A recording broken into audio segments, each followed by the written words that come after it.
Hi everyone, welcome back to the Art of Safe Scumming. We're looking at a recent Warriors of Chaos campaign. If you zoom out here, you can see, especially in the mini-map, that we've taken a whole bunch of territory. We've created a lot of vassals. It confederated everybody except for Village, just because it didn't go over that way. And we've begun our steamroll. And I thought this would be an excellent opportunity to discuss the tech tree. And I think there's a really efficient way to run through this tech tree that gives you the most benefits and does so in a way that doesn't slow your campaign. So you start out, the only technology that you can access is this guy right here. So you have to take this one first, but then I think the correct way to go is corn. So you're going to take then this technology and then go down Searing Branding Iron and over to Blood for the Blood God. The reason we want to do that is because this increases our maximum active gifts of corn. If we go over to our active gifts of corn, you can see it's Death's Bounty, this one. I've had this thing on since I got it, and I basically don't remove it the entire campaign. If we look at it, all gifts, corn, Death's Bounty, 35% from post-battle loot, and income from raising settlements, 35%. You're going to be doing a lot of battling as the Warriors of Chaos, and this is just going to give you some extra money to spend. And if there's one thing that the Warriors of Chaos never run out of places to spend, they're cash. There's always somewhere to spend some money.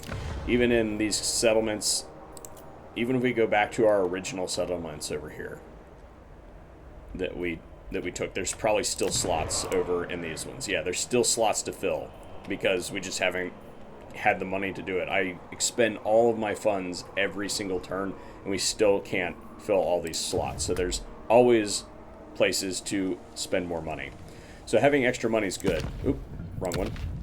If we go back in here, after we've gotten this first gift of corn, I think we now, since we're here, we go over and get the Arcane Branding Iron, because we've already come up this way, and it's only a few more turns to get this.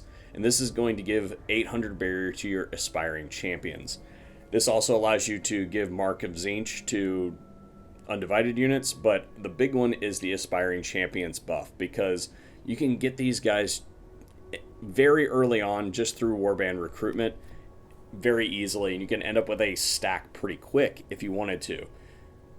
I've never upgraded a single unit to aspiring champion. If we just run through some of my armies really quick, aspiring champion, bunch of aspiring champions, more, another one, more. You can see that there's a bunch of them in there, and I've lost some as well. So that giving that buff to those units is since you're already up there, you might as well do it.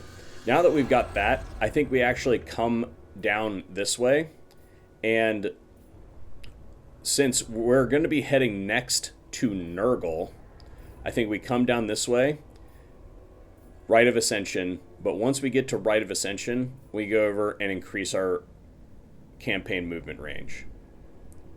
And then we get back on track, go down to Profane Weaponry, and come all the way over here to Maddening Gifts. The reason we want to get to Maddening Gifts is because if we look at this one right here, go over to, yeah, it's not that one right there. It's,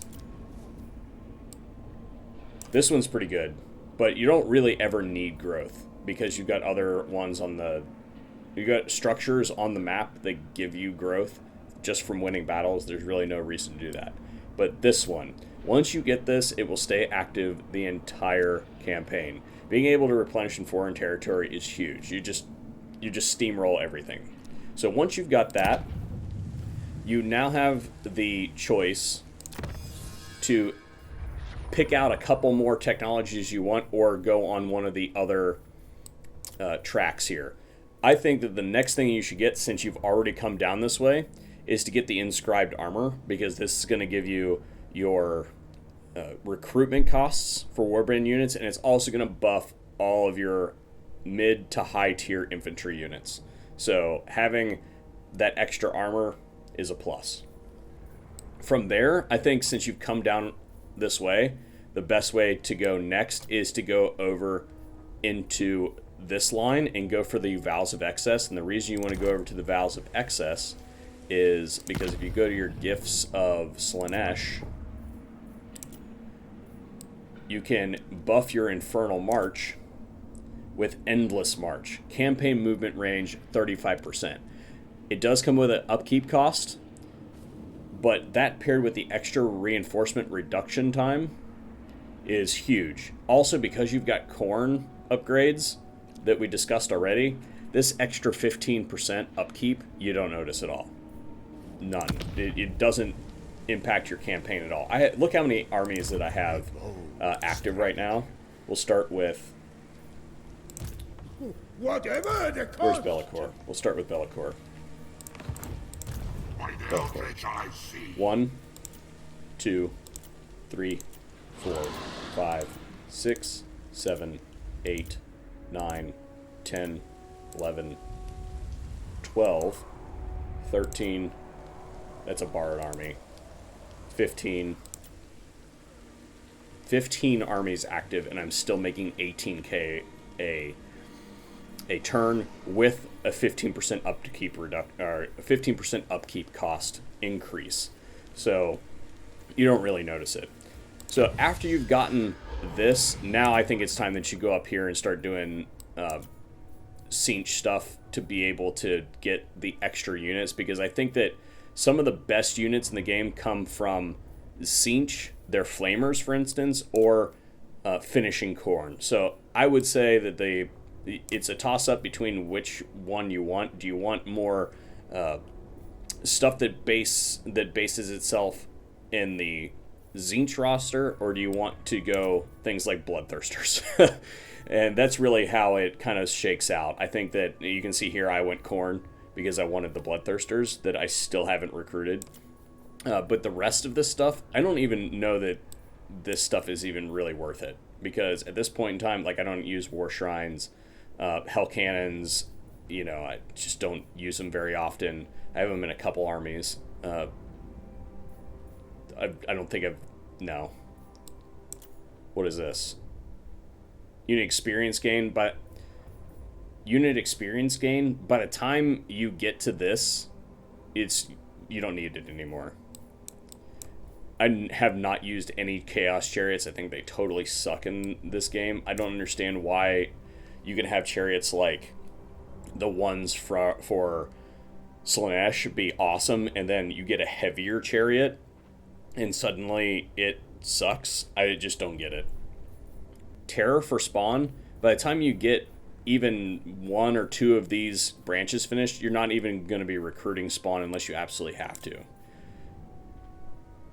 Pharaoh Manticores, basically never use them.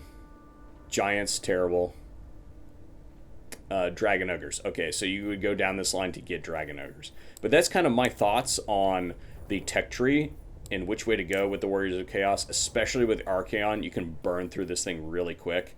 And I just think that with the other lords that are true undivided, not the ones that have specific tech trees, but I think making those decisions correctly is more impactful than with Arcane, because you can just look at this. We've gotten to the point where we're going down these tech trees and they're 1 turn to get these technologies. That's normally not that way, because if we look at my research, I'm at 420% from all the vassals that I've gotten. But anyway, that's my thoughts on the tech tree for the Warriors of Chaos. If you have a different perspective, then please sound off in the comment section down below. I'd love to hear from you guys. But until next time, thanks for watching.